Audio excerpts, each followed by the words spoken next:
Damos paso a Jorge. Jorge, te pido disculpas por el retraso, pero bueno, yo creo que ha valido la pena. Vamos con Jorge, es catedrático de Geografía Humana en la Universidad de Lisboa. Él es investigador en el Centro de Estudios Geográficos en el Instituto de Geografía y Planificación Espacial de la Universidad de Lisboa. Y entre sus temas de trabajo están básicamente las migraciones internacionales, procesos de segregación espacial, vivienda y mecanismos también de zonas rurales urbanas, que es un tema que está casi, yo diría, de moda y que tiene mucho interés también por parte de las autoridades europeas. Bueno, sin más preámbulos, Jorge, adelante con tu presentación y muy agradecido por tu participación. Gracias. Ok, muy buenos días. Y quería empezar, antes de compartir el PowerPoint que tengo aquí, pues por una parte felicitar a vosotros por la organización de este webinar. Qué pena que no es una cosa más presencial, pero en estos momentos no es posible ser de otra manera. Y pues el nivel de los participantes es muy bueno. Yo estoy aprendiendo muchísimo sea con las primeras presentaciones de situaciones en España, sea ahora con las otras presentaciones de casos en Europa del Este y en Japón, que, bueno, traerán muchas cosas que me ayudan a reflexionar más. Quiero agradecer la invitación en mi nombre y de mis compañeros que trabajarán un poco en esto, y decir también que, pues, estas cuestiones del mundo, vamos a llamarle ahora rural, ya empezaré un poco una pequeña discusión, del mundo rural, son para mí una cosa un poco, vamos, más nueva, porque como dijiste, Javier, yo trabajo especialmente cuestiones urbanas y zonas, vamos, áreas de, yo no quería decir problemáticas, sino áreas que necesitan de intervención en el espacio urbano y que tienen algunas veces déficits sociales. Y las cuestiones del mundo rural o de baja densidad o del interior, como decimos nosotros aquí en Portugal, son un interés que empezó en los últimos 4 o 5 años, cuando, al contrario de España, empezamos a tener, al contrario en el sentido, o de una forma más reciente que España, para poner las cosas en términos correctos, empezamos a tener inmigración extranjera para las zonas rurales, porque hasta bastante tarde la presencia de inmigrantes en las zonas rurales o trabajando en la agricultura en Portugal fue muy reducida, y solo yo creo que ya en el siglo XXI empezó a tener algún impacto. Y en el marco de esta nueva migración que está asociada a la transformación de la agricultura en el sur de Portugal especialmente, y agricultura intensiva que demanda una mano de obra temporal sistemática, es que las cuestiones del mundo rural empezaron a interesarme más. Algún momento antes trabajé en cuestiones de desarrollo, pero fue algo que es reciente. Y en contacto con Luis Moreno, que creo que conoces, y João Ferrão, que tiene una visión más holística de todo este tipo de cuestiones, es por ahí que el mundo rural y el mundo de las cuestiones o las problemáticas, entre comillas, del mundo o de las regiones de baja densidad empezarán a interesarme más. Por eso tengo, vamos, menos experiencia que los que hablarán antes, que me parece que trabajan más y están más involucrados en esta temática. Bueno, les voy a compartir también mi PowerPoint. Supongo que ya lo ven, creo, ¿no? ¿Sí? Si podéis solo confirmar para... Correcto, se ve muy bien, Jorge. Ok. Gracias. Lo voy a quizás intentar poner un poco más largo, a ver si sale. Sí. Bueno, ahí está. Y la primera cosa es decir que esto es la parte que tenemos los cuatro que estamos aquí de debate y de preparación para el texto que vamos a enviar para la revista, y que es un trabajo colectivo. Bueno, la responsabilidad por el PowerPoint es mía, lo que tenga de problemas tiene que ver conmigo solo, pero el proceso de trabajo, la reflexión, el tipo de datos, pues lo trabajamos los cuatro, yo y mis tres compañeros, João, Diogo y Catiel, que están, los que pueden, y que João no puede, los que pueden están ahí asistiendo al webinar. Bueno, y como decía Javier, el PowerPoint está en inglés, pero yo voy a continuar hablando bueno, intentando hablar en castellano, perdón. Los objetivos que tenemos, aquí hay menos experiencias concretas que en algunas otras presentaciones y más un análisis de conjunto y que tiene una parte, digamos, la primera parte es analizar un poco el proceso de despoblamiento, de population en Portugal y cruzando lo que puede ser este proceso con convergencia, divergencia entre las regiones que llamamos de baja densidad, ya les diré lo que es, y ideas de autonomía y dependencia de estas regiones en relación al mundo o a las regiones de más alta densidad. En la segunda parte, y al final habrá, como estamos haciendo todos, creo, alguna reflexión un poco más sobre el futuro y en tipo balance de lo presentado, pero antes intentaré hacer un poco un overview de las políticas públicas que tienen que ver con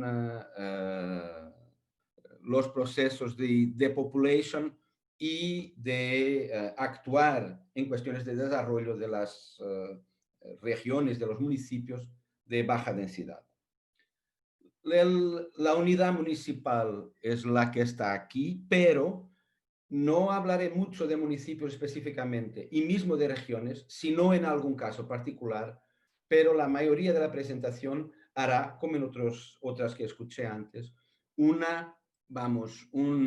análisis comparada entre lo que llamamos municipios de baja densidad, ahora una nueva terminología que es municipios do interior, y hay una definición oficial de municipios del interior, y los otros que llamamos aquí municipios de densidad más elevada, porque no hay una definición formal para los otros municipios.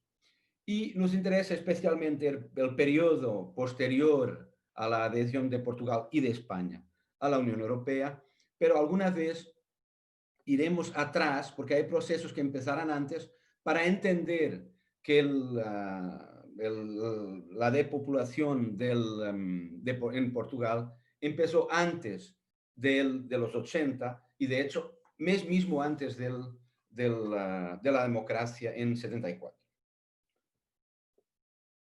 Un marco que creo comparto con otros compañeros que presentarán antes. Me recuerdo de algo que dice nuestro compañero de Japón, de la primera presentación que escuché esta mañana, es que la idea de depopulation o population loss es muchas veces de inmediato cuando se habla de esto, es entendido como un hecho negativo.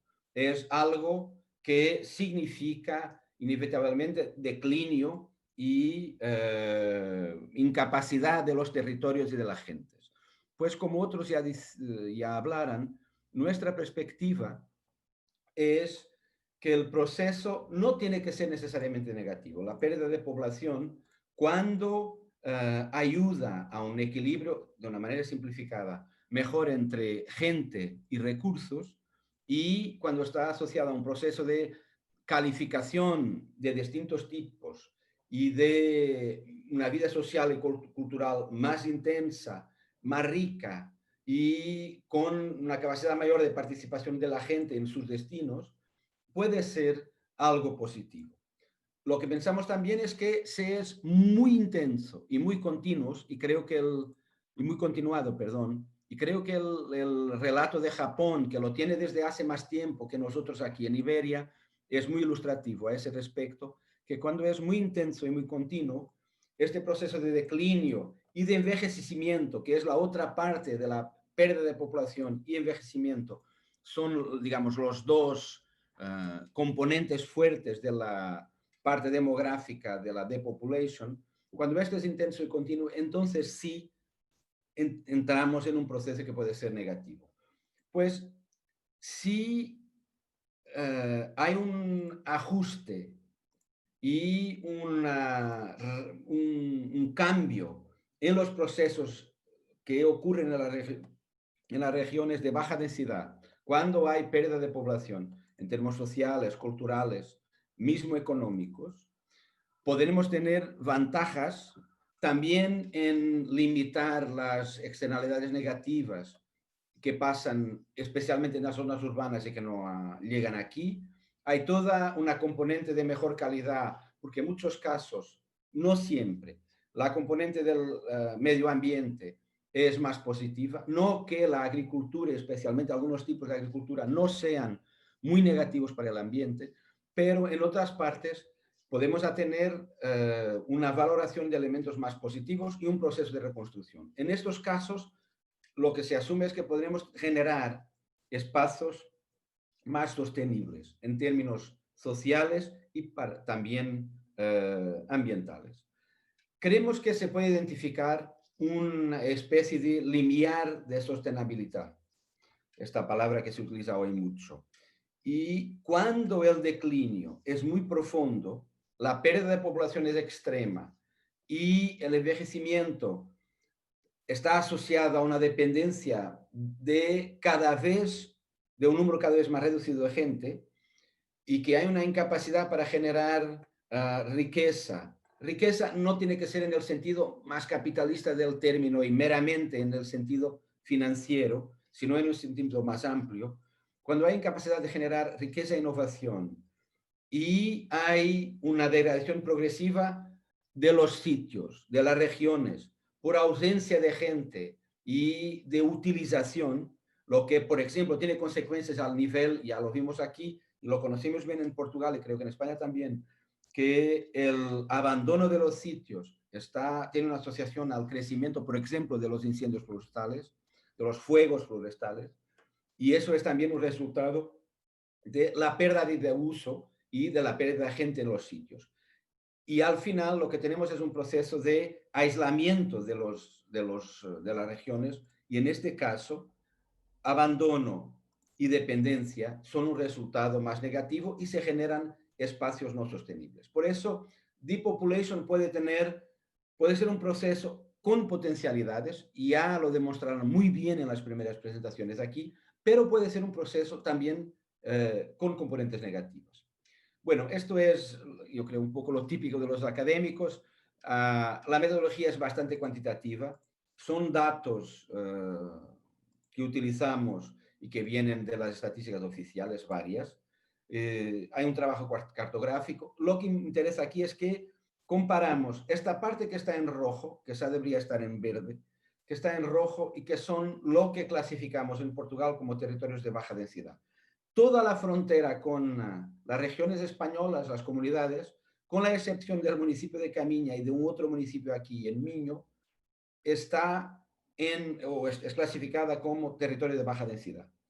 Y luego hay 113 municipios que están en Algarve y después entre la área metropolitana de Lisboa y el noroeste, el litoral, Porto, y la área de Miño litoral, que son los municipios de densidad más elevada. Luego, lo que intentamos leer son los procesos de depopulation, pero también de divergencia entre las dos regiones y de posible declinio en algún tipo de dominios del área a que llamamos interior, porque hay una equivalencia en el último diploma que transforma el rojo, que se llamaba antes baja densidad, ahora en interior. Y el término rural, por ejemplo, que alguna vez lo utilizamos como baja densidad o interior, es el que se utiliza hoy menos. Ya regresaremos a esta cuestión de menor utilización del término rural cuando hablaré de políticas. Consideramos 4 dimensiones: la demográfica, la social, la económica y de empleo, y una que tiene que ver con el planning y el ambiente. No todas están en el mismo plan, ya lo demostraré, y luego hay aquí alguna referencia a los cálculos estadísticos de menor importancia. Bueno, aquí tenéis las dimensiones y las variables que utilizamos para el análisis, que haré en 2 minutos, y en rojo son las dimensiones que clásicamente se utilizan más. A un trabajo anterior de Augusto Mateus, que lo hizo en principios de este siglo, creo, que demuestra, por ejemplo, que en las regiones, no exactamente en estas, porque aún no existía la delimitación de las regiones de baja densidad, pero en las regiones del interior, una definición quizá un poco distinta, pero muy próxima, lo que teníamos era una convergencia con las áreas más urbanas en términos sociales y una divergencia en términos económicos. Ya lo vamos a ver cómo pasó ahora, considerando el mismo tipo de grandes dimensiones y añadiendo la demográfica, porque si hablamos de depopulation, la población es fundamental, intentando introducir un poco esta, que quedó, les digo, en este momento, aún bastante incompleta, y lo estamos discutiendo en el grupo cómo enriquecer, especialmente porque tenemos mucho menos datos y se hace difícil hacer la análisis manteniendo la componente, digamos, la perspectiva más cuantitativa que adoptamos. Quizás vamos a incorporar una componente más cualitativa, pero no sé si para este trabajo. Bueno, el panorama demográfico. Cuando miramos, y aquí recuamos un poco antes del periodo de la democracia, 74, que está aquí, digamos, en el medio del mapa cuarto, y el periodo pre-Unión Europea, que está en el medio del mapa 5. Lo que vemos es que en los años 40 y 50, la evolución del territorio ya tenía diferenciaciones, pero no era tan marcada. Y lo que asistimos progresivamente, especialmente en los 60, creo que pasa el mismo en muchas regiones de España, es un acentuar de la divergencia en términos de evolución de la población. En 60 lo que tenemos es áreas metropolitanas, Lisboa abajo y Porto arriba, y en el caso de Porto lo que está alrededor del área metropolitana, y pérdida de población muy intensa en todo el interior, sea por inmigración a Europa, Francia, Alemania, bueno, también un poco Bélgica y Holanda, pero Francia y Alemania como destinos principales, y también por migración interna hacia estas dos regiones. Es el fenómeno que sí vivió, creo que en España también, en los años 60. En la década siguiente hay una recuperación de población porque, como sabéis, con la democracia, lo que pasó con nosotros fue también la independencia de las excolonias de África y llega más de 500.000 de personas que sí se quedan más de la mitad en la área metropolitana de Lisboa, un otro porcentaje muy significativo en los municipios del litoral o de alta densidad y menos en el interior, pero algunos en el interior, y los 70 tienen una marca quizás de menor divergencia. Se retoma la divergencia en los periodos subsecuentes. La verdad es que desde 80 que la población portuguesa aumenta, no al ritmo de la población de España, no logramos tener en los años 90 y el primer decenio de este siglo una inmigración extranjera tan fuerte como la inmigración para España, y por eso la población de Portugal fue pasando de casi 10 millones hasta hacia 10 millones y medio, y claro, se concentra en las zonas de alta densidad, y la distancia, la divergencia entre unas y otras es cada vez más significativa. Si miramos esta carta, que nos parece muy didáctica y que otros la utilizan también, y que tiene en la población registrada en censos desde los años 50 hacia ahora, el año del máximo poblacional, lo que vemos es que en casi todos los municipios del interior, con excepción de algunas ciudades medias, como Évora, que está abajo, Vila Real, que está en el norte, porque Viseu es una isla de alta densidad en términos de clasificación, en la área de baja densidad, pues lo que tenemos es que los municipios del litoral y especialmente las áreas metropolitanas siguen aumentando su población. El año del último censo, 2011, es el año del máximo poblacional de muchos municipios en el entorno de Porto, en el litoral al norte de Lisboa y en la área metropolitana de Lisboa. En el interior, pues en muchos municipios son los 50, más hacia 70 años, el momento del máximo poblacional. En algunos casos, varios antes de los 50. Las excepciones, como digo, es que hay una concentración específica en algunas muy pocas, lo que llamamos nosotros capitales de distrito, ya no existe esta unidad territorial, bueno, casi no existe, pero son las pocas ciudades dinámicas que concentran población porque hace algún momento hay un drenaje de la población del entorno de estas ciudades medias como Évora y Vila Real, que son ciudades con universidad, con una actividad económica un poco más diversificada, con buenas conexiones, especialmente Évora a Lisboa, y que tienen una dinámica que no se encuentra en las otras áreas del interior de Portugal.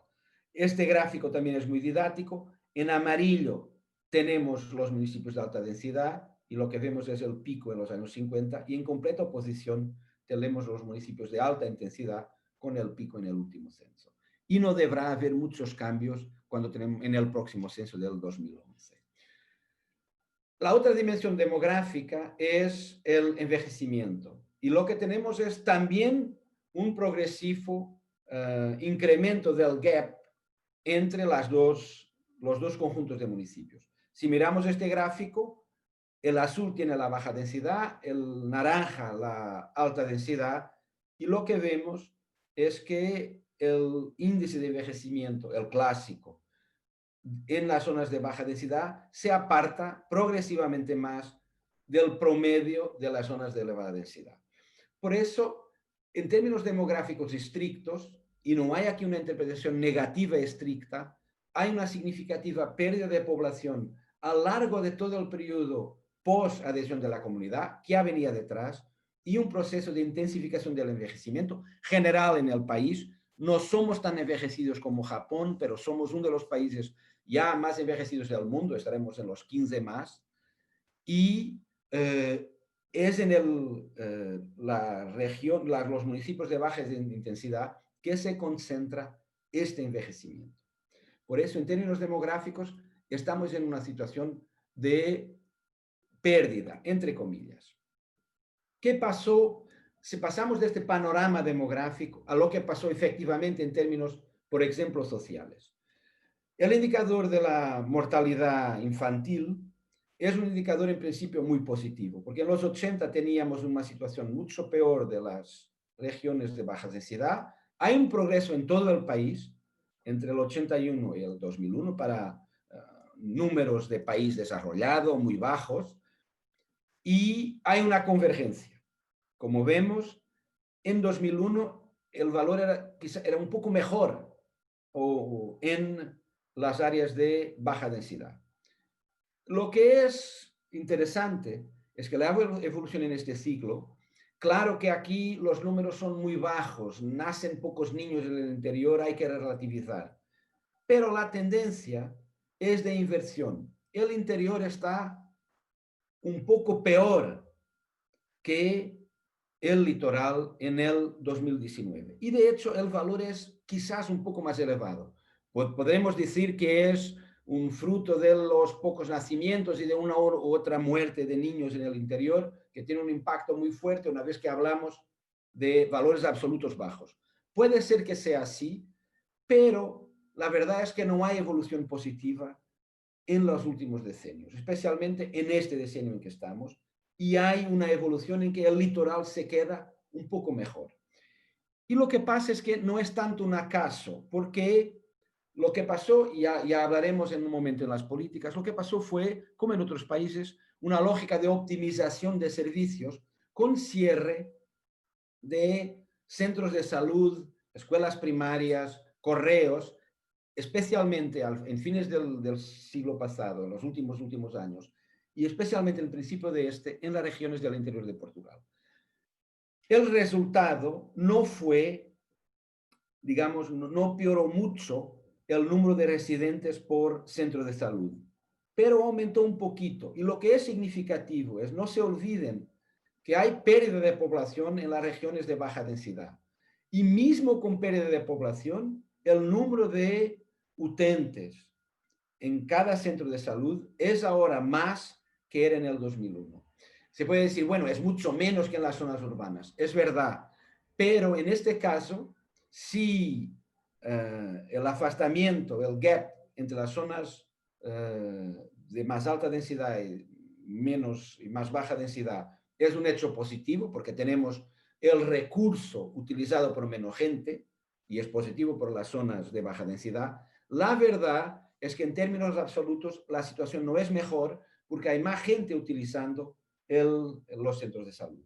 En relación a los médicos, la evolución es positiva, es verdad, pero en este caso, las zonas de baja densidad siguen teniendo menos médicos por habitante. Y de hecho, lo que tenemos es también una distribución muy desigual y son algunas zonas más urbanas que tienen menos residentes por médico. Es Évora, por ejemplo, que está en blanco, Villarreal, las dos ciudades del interior más importantes, Beja, y por tanto lo que tenemos es una inigualdad interna que es bastante significativa. Por eso, podemos de alguna manera admitir que uno de los resultados menos positivos y que impacta la mortalidad infantil es lo que pasó con el sistema de salud, especialmente al interior de Portugal. Hay una pérdida pequeña, pero todavía no hay una evolución positiva al menos. En el dominio cultural es al revés. Lo que tenemos es una evolución muy positiva. Este indicador es live shows por 1000 habitantes y la oferta cultural del interior es hoy muy fuerte. Es un trabajo significativo de los municipios. Para nosotros, los municipios tienen una dimensión un poco grande para el promedio europeo, como sabéis.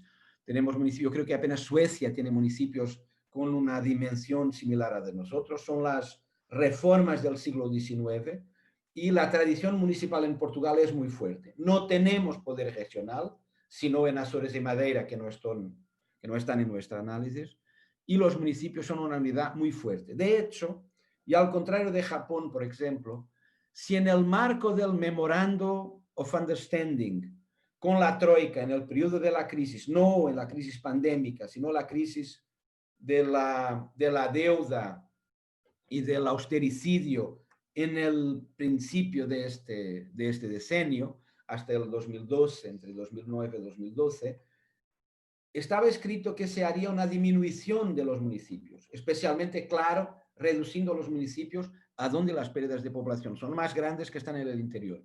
Pues ese punto del memorando no se cumplió de todo, no hubo una reducción o fusión de municipios. Se hizo al nivel sublocal, pero no se tocó en los municipios. Es, digamos, un poder, mismo para los partidos políticos, muy fuerte en Portugal y en lo cual es muy difícil introducir cambios. De hecho, no que yo piense que el proceso de cambio que se podría hacer en el marco del Memorandum of Understanding con la Troika era positivo. Yo no me parece que sería positivo hacer cambios y reducir municipios en ese contexto y de esa manera. Y mismo tengo dudas. Y después de escuchar nuestro compañero de Japón, aún quedé con más dudas sobre el proceso. Pero en el dominio cultural son responsables por cambios muy positivos y por hacer con que la oferta sea hoy más igual entre el litoral y el interior, y se nota muy bien aquí en este gráfico. ¿A dónde hay pérdidas? Claramente en dominios como educación y utilización de tecnologías. En general, hay una evolución muy positiva, por ejemplo, en este indicador. Los estudiantes con computador personal y acceso al Internet. Claro, hay una evolución positiva. Pero la diferencia entre municipios del interior y especialmente municipios menos urbanizados del interior o que no tienen sedes de municipios, ciudades medias, se apartan de los municipios del litoral. ¿Es una evolución positiva? Sí, pero es una evolución positiva con divergencia. Y lo mismo pasa, el gráfico también es muy claro en esto, y el mismo pasa, por ejemplo, en el número de residentes con educación terciaria. Si vemos en el 91, por ejemplo, los porcentajes más altos están concentrados en las ciudades que tienen universidad y actividad económica más significativa. Es Lisboa y la zona de Cascais, a donde están las clases medias altas del área metropolitana de Lisboa, el municipio de Oporto y Coimbra. Luego es un padrón muy urbano, son las ciudades más importantes que tienen más porcentaje y se entiende por el funcionamiento del mercado de trabajo, servicios especializados, por ejemplo, públicos y privados. pero lo más interesante es que en 2001 todo el litoral tiene porcentajes muy altos y en el interior, una vez más, diferencias muy significativas entre los municipios que tienen ciudades medias y los otros, con una diferencia bastante más significativa entre las zonas de baja y de alta densidad. Pues en el dominio social tenemos en algunos casos evolución, tenemos en muchos casos evolución generalmente positiva, pero en varios casos el hecho de que hay una diferencia más grande en las zonas más urbanizadas y las zonas de baja densidad. Esto lo puse por curiosidad, son los crímenes registrados y aquí hay una aproximación. Digamos que el hecho urbano de la criminalidad hoy tiene también expresión en el litoral, el interior, perdón. El interior está más urbanizado, también en la expresión social problemática, por ejemplo, de la criminalidad. Último elemento de la componente social es alojamiento, vivienda. Y el interesante es, una vez más, estos son non-classic accommodation, son chabolas, básicamente. Son alojamientos de muy mala calidad. Con nuestro programa de los años 90 se redució mucho el porcentaje de alojamientos de mala calidad. En todo el país hay una mejora generalizada de la vivienda, pero lo que tenemos hoy es que especialmente en Alentejo, en varios municipios de Alentejo, los que tienen, y esto está asociado, sea inmigrantes que trabajan como temporeros en la agricultura más capitalista, sea, por ejemplo, la población gitana, tenemos hoy en zonas rurales barriadas de muy mala calidad. Y están muchas en los municipios rurales. Lo que era un problema intenso de las periferias, que tienen otro tipo de problemas, hoy aparece mucho en varios municipios rurales. Visitamos dos barrios en un pueblo que ni siquiera es sede municipio hace 2 meses y quedamos bastante impresionados con la situación porque nos parecía de tipo de barrios de mala calidad típicos de las zonas urbanas o de la periferia urbana del momento de intensificación de las migraciones rural-urbano de los 70 y 80, cuando no había respuesta del mercado de la vivienda en Lisboa, Porto y tal.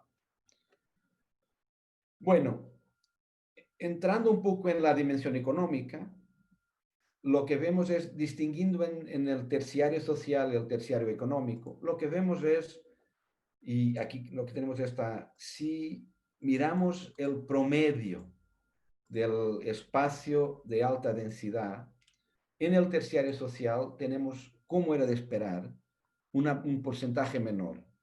En ambos casos, entre 2001 y 2011, hay una evolución positiva, pero el terciario social tiene más significado en términos relativos como empleo en las zonas del interior. Ya sabemos que muchas veces es el municipio o una asociación local que son los que emplean más gente y no las empresas. Lo que pasa es que la diferencia sí está haciendo más larga, lo que parece apuntar para alguna dependencia. Al revés, el terciario económico crece en los dos casos, pero ahí el porcentaje es bastante más significativo en las zonas en las zonas litorales urbanizadas. Por eso el challenge here, en este caso, es un poco, no tanto vivir en el interior, como decía alguien, sino vivir del interior. Esto es, tener en el interior capacidad de generar suficientes recursos para mantener a la gente y no uno irse de fin de semana o tener una fuente de recursos en el litoral y luego utilizarla en los momentos en que se está en las zonas de baja densidad. Ese es un poco el desafío de disminuir la dependencia. Porque otro problema son los salarios. Y lo que vemos es que hay una evolución en el sentido de, claro, mejora de salarios, pero aquí son salarios nominales, no son salarios reales. Hay una mejora de salarios en todo el país. Una parte es inflación, otra parte es una componente real de incremento de los salarios, pero el importante es que la diferencia es evoluir siempre en el sentido de hacer las regiones de baja densidad peores que las regiones de elevada densidad, las urbanizadas del litoral.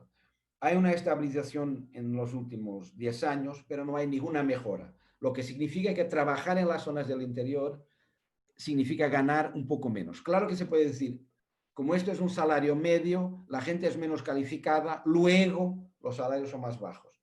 Es verdad, pero también para los que ganan menos, el interior suele tener salarios más bajos. Y en términos de imagen, no necesariamente de efecto, en términos, por ejemplo, de consumo, de imagen, esto significa que uno cuando piensa irse al interior puede pensar que no va a tener ventajas en el dominio salarial.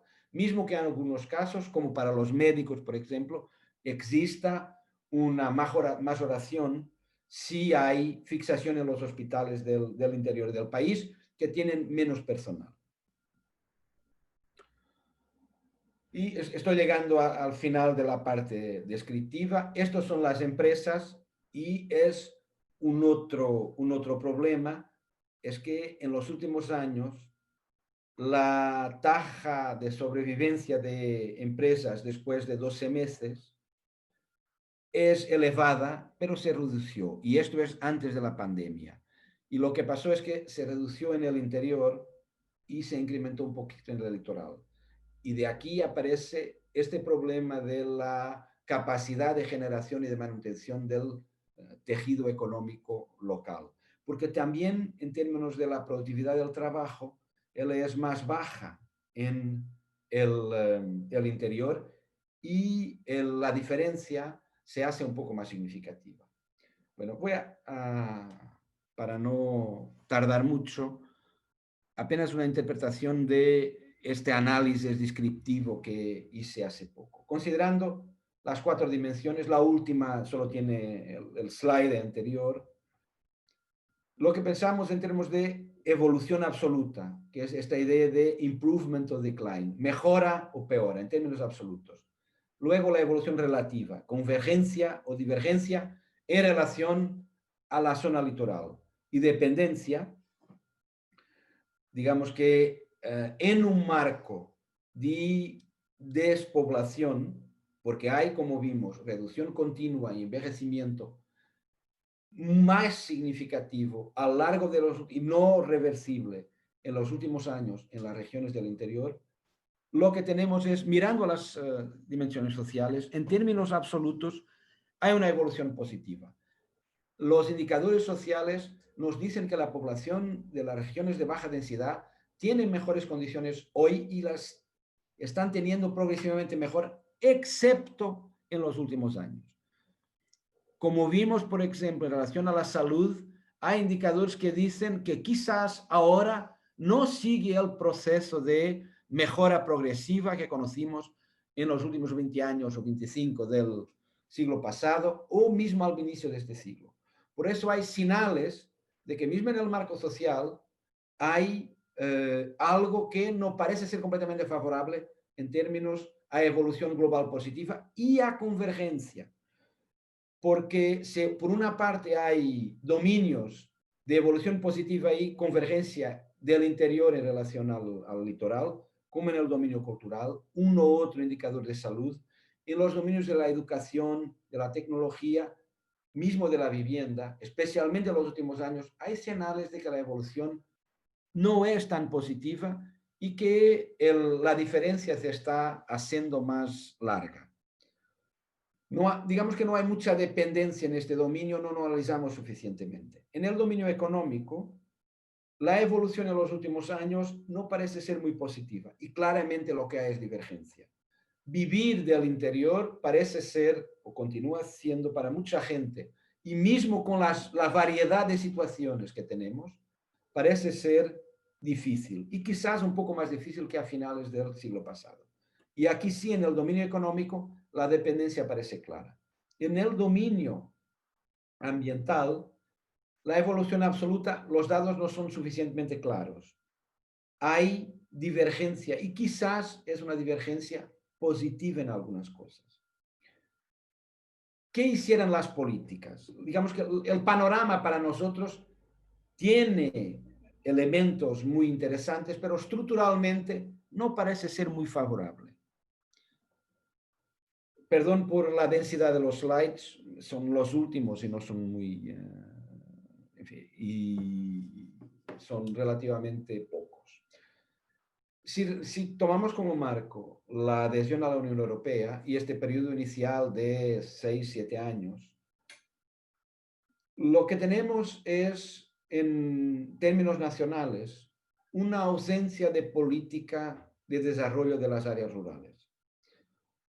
En este periodo, la idea de cambiar el contexto europeo del país significó modernización. Y modernización estaba asociada a infraestructuras, al urbano y a una marginación de los espacios rurales.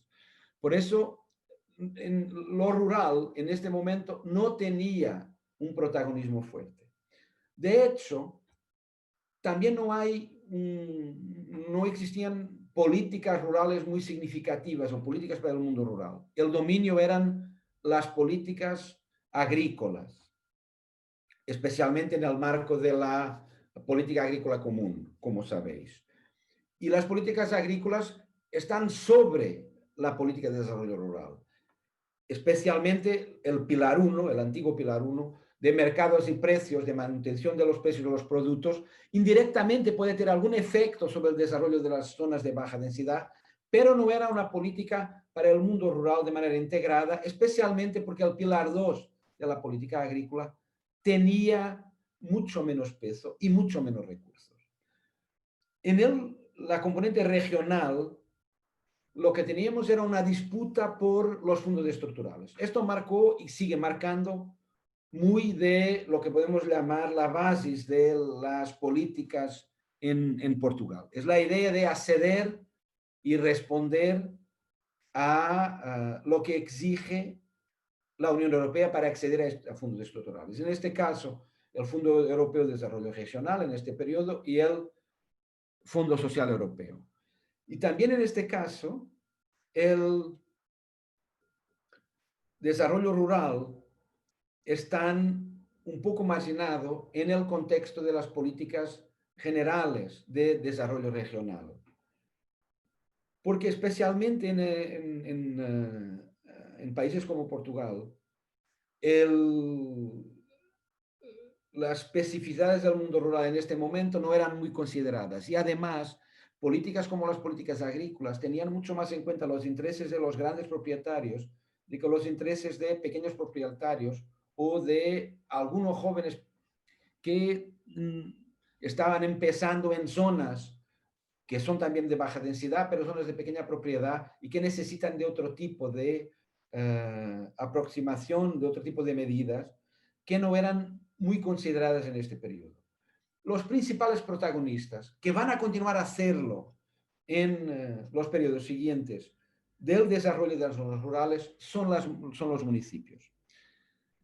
Son los promotores efectivos del desarrollo rural. Son políticas implícitas y muy fragmentadas, pero todo lo que empezó con la revolución y el papel de los municipios en el desarrollo, primero con infraestructuras, equipamientos colectivos, valoración del patrimonio, políticas culturales, todo eso que empezó en 74, sí hace más fuerte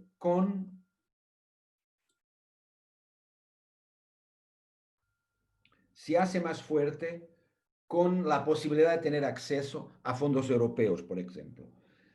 Y en este caso, no hay un marco político general para estas zonas, al contrario de Japón, por ejemplo, pero hay una actividad muy interesante de los municipios que va a continuar en los momentos siguientes. Yo creo que los concluding remarks ya están claros. El segundo momento, que está, el periodo 2, en el marco en que organizamos este análisis de las políticas, que está en los principios de 90 y, principios del 2000, un poco cuando el Leader Plus llega al final en 2006, pero podemos pensarlo un poquito antes. se mantiene la ausencia de una política nacional para las zonas rurales. Pero con, por ejemplo, el líder, pero también con una conciencia más grande de algunos problemas asociados al despoblamiento de las zonas rurales, hay un foco más acentuado en los problemas del mundo rural. No hay una política integrada, pero hay medidas y hay un fondo, que es hay un programa, el LEADER, que es un programa comunitario, que tiene un impacto fuerte en llamar la atención y producir también cambios en el mundo rural. Hay todo una valoración de elementos asociados al mundo rural, los productos regionales de calidad. Hay programas para calificar el vino, trabajo muy bueno en Alentejo, por ejemplo, los olivos, también otro tipo de productos. Ok, perdón, me dicen que esto, gracias por llamarme la atención porque no estaba controlando el tiempo. Bueno, es el momento en que el líder produce cambios importantes a nivel local porque se hacen cosas bottom-up. Hay partnerships muy interesantes que están asociadas a la emergencia de los grupos de animación local, los Local Action Groups, que existen en muchas regiones del interior. Se desarrollan experiencias interesantes, se califican los actores, sea en estos grupos, sea los agricultores. Es quizás el momento de más afirmación del mundo rural. Los resultados económicos son limitados. No se cambia. Alguien criticó la idea de fixar la población, pero sería importante contribuir para el rejuvenecimiento de la población y eso no fue posible en este periodo.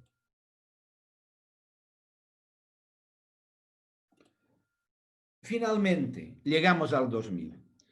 Y hay un momento inicial que es el momento de las estrategias de optimización territorial. Y de alguna manera se cierra una parte del interior. La idea es quizás que se puede concentrar la población en ciudades medias y en sedes de municipios. Y por eso se cierran una serie de servicios. Y hay una, yo diría, una aceptación del declinio y despoblamiento de algunas áreas.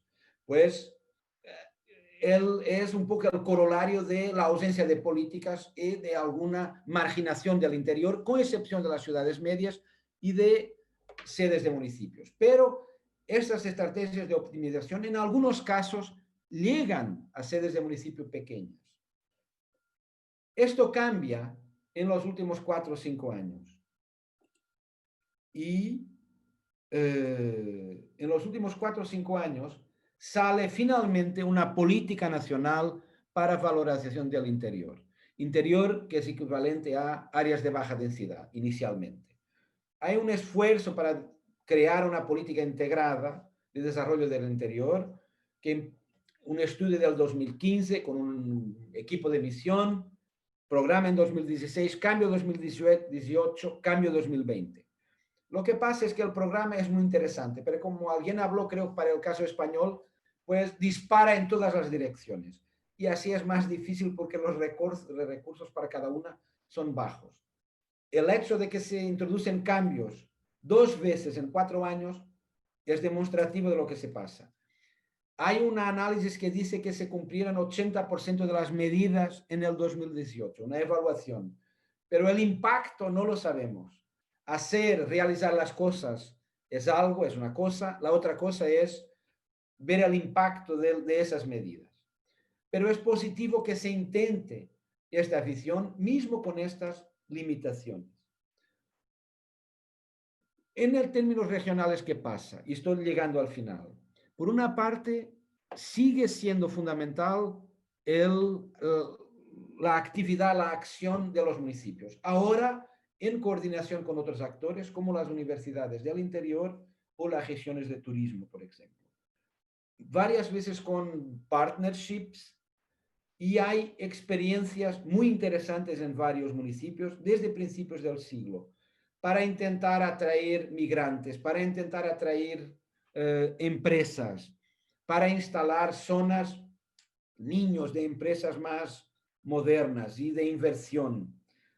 Hay algunos municipios que tienen, como en España, creo, políticas de incentivo a la natalidad y a la familia. Son ahora 77, eran 13 en 2013 y en 2020 son 77, que tienen incentivos cuando nace un niño y que dan un conjunto de elementos a cada niño que nace, etc. Tiene una parte fiscal y muchas veces una parte física. Lo que pasó es que, y terminando, es positivo la emergencia de una política integrada. Es pena que sea una estrategia muy amplia y que parece poco efectiva. Y además, con la reducción de los fondos europeos en este dominio, quizás aún será más difícil implementar las medidas. Además, hay componentes no financieras. Cuando hablamos con las personas que conocen y que trabajan en estos dominios, la idea de que todo es más burocratizado, muy genérico y que no se puede adaptar a las necesidades específicas de cada región, porque hablamos de mundo rural, pero lo que tenemos son mundos rurales con características distintas. El Alentejo y el Miño Interior son muy distintos, mismo que compartan la condición de baja densidad. Hay una reducción muchas veces de la función de rural, de animación rural, lo que existía en el periodo líder. Hay muchas veces apoyo a los agricultores, pero no animación, cambio. Eso se perdió un poco. La gente que trabajó en el periodo líder se queja de una pérdida de las capacidades que tenían hace 20 años. Estos son los elementos finales. Primero, hay una evolución positiva de las zonas de baja densidad. Se vive mejor que antes, pero hay que llamar la atención para lo que se pasa en los últimos años. El progreso parece ser ahora menor, sino mismo una reversión. Sistemáticamente no existirán las políticas nacionales para estas zonas, con excepción de los últimos 5 años. Y aún no sabemos lo que va a pasar con estas. Los municipios son actores absolutamente fundamentales del cambio y si muchas cosas positivas se pasan, tiene sido por la acción de los municipios, mismo que sea fragmentada y no parte de una estrategia nacional común.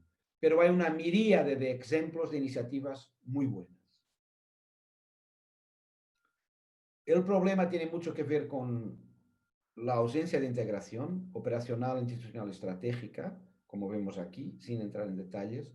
Y para el futuro, lembrar que el declinio poblacional no es necesariamente negativo, se vive mejor hoy que antes, y después hay una cuestión que es cómo se consigue tener una política general de agrícola o para espacios rurales y ajustarla a las necesidades específicas de cada región.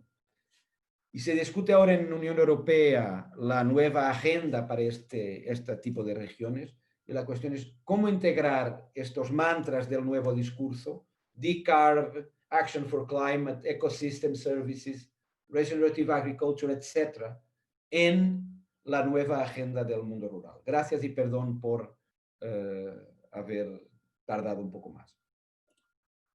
Gracias a ti, Jorge, por esta exposición tan completa que nos has hecho desde los diagnósticos a las políticas. Antes de pasarle la palabra a Jaime para un par de preguntas como máximo, porque estamos absolutamente fuera de tiempo, solo me quería quedar con esta idea última que has planteado cuando comentabas el abandono y la dependencia. Es decir, la clave está en poder vivir del interior, ¿no? Y con esto lo ligo con un de mi amigo Eduardo Moyano. No hay, los territorios son sostenibles si no se abandonan, si no hay abandono de actividades, pero si hay abandono de actividades, si no se puede vivir de la zona rural, la población obviamente se va. Yo creo que ahí estaba una de las claves y enlazaría un poco con este mensaje de esperanza que has planteado. Bueno, pues le paso la palabra a Jaime, que tiene al menos un par de preguntas sintetizando varias intervenciones que han habido en el chat. Yo rogaría preguntas breves y respuestas muy breves también, por favor, porque a Peter le hemos hecho madrugar y está esperando. Muchas gracias.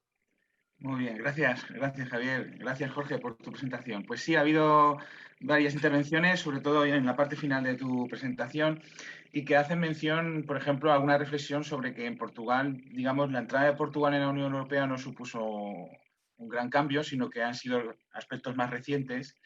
Y una reflexión en este sentido que parece que, bueno, parece que todo viene marcado muy estrictamente desde la escala europea hacia pues, el primer pilar o el primer sector primario, dejando poco a la visión integral, intersectorial del desarrollo rural, ¿no? Que existe en los tiempos o que se demanda en los tiempos actuales para actuar en el medio rural, ¿no? Eso sería una primera reflexión.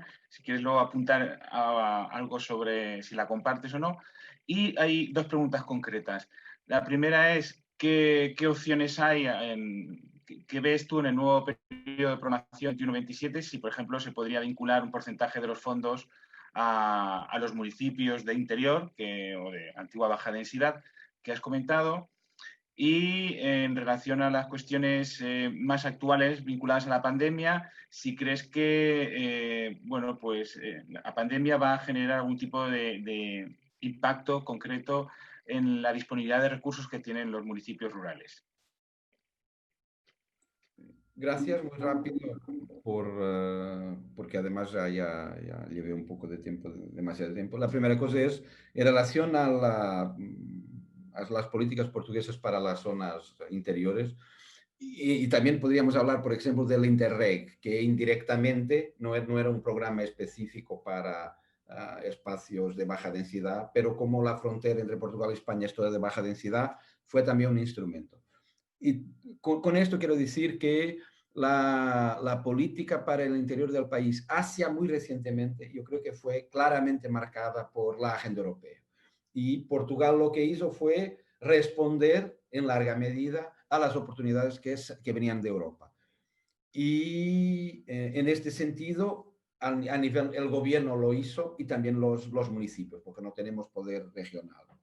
Y la escala europea es absolutamente esencial. Yo creo que solo en los últimos años se intenta tener un programa verdaderamente nacional de respuesta. Claro, que incorpora muchas de las preocupaciones que venían detrás y, por ejemplo, mucho de la riqueza que viene de los años 90 y de la experiencia líder.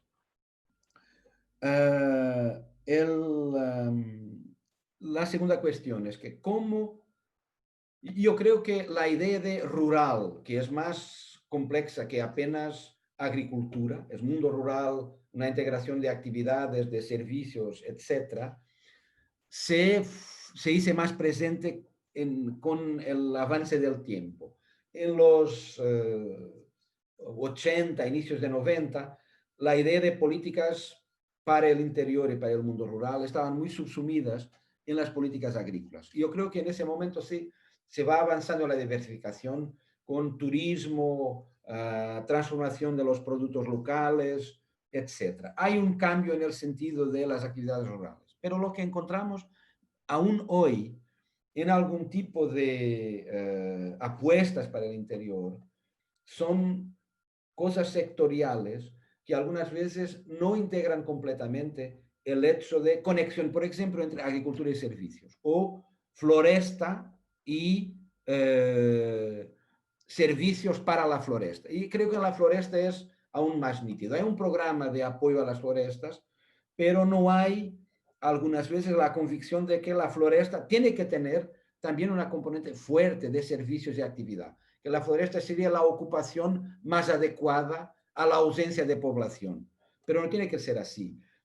Puede soportar o estar en acuerdo con baja densidad, pero puede tener una serie de servicios muy interesantes. Y hay algunos apoyos en este dominio, pero podría haber mucho más en el dominio de la relación entre floresta y servicios de apoyo a la floresta.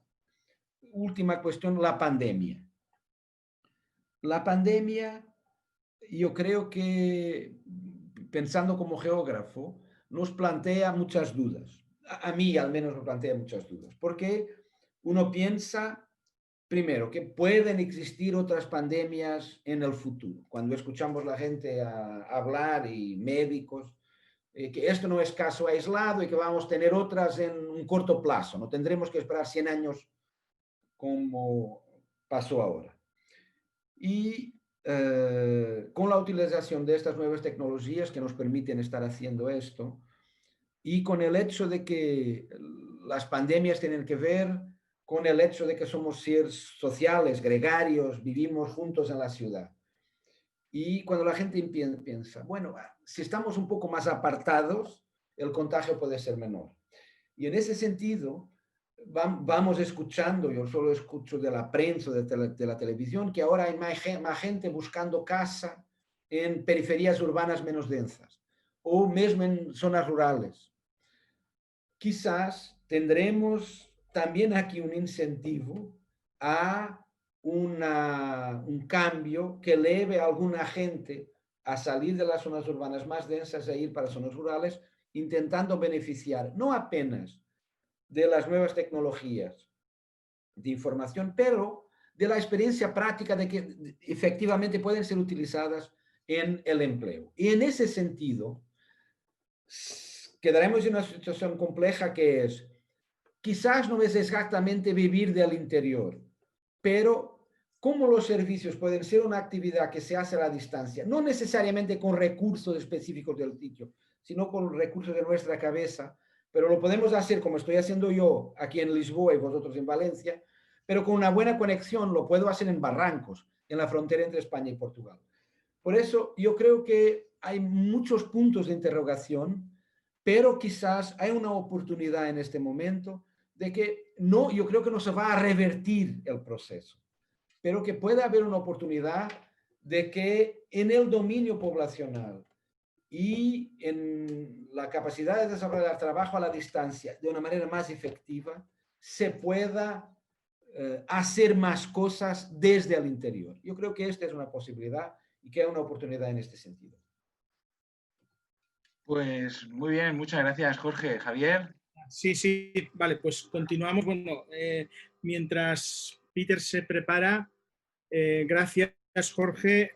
Cuando estabas planteando los mapas, yo me acordaba de la presentación que ha habido hace apenas 10 días aquí por parte de los compañeros de la red de áreas escasamente pobladas, lo que ellos llaman el mapa 174, en el que 174 por el Tratado de Funcionamiento de la Unión Europea, donde se habla de la necesidad de reducir las diferencias entre las áreas rurales y el resto.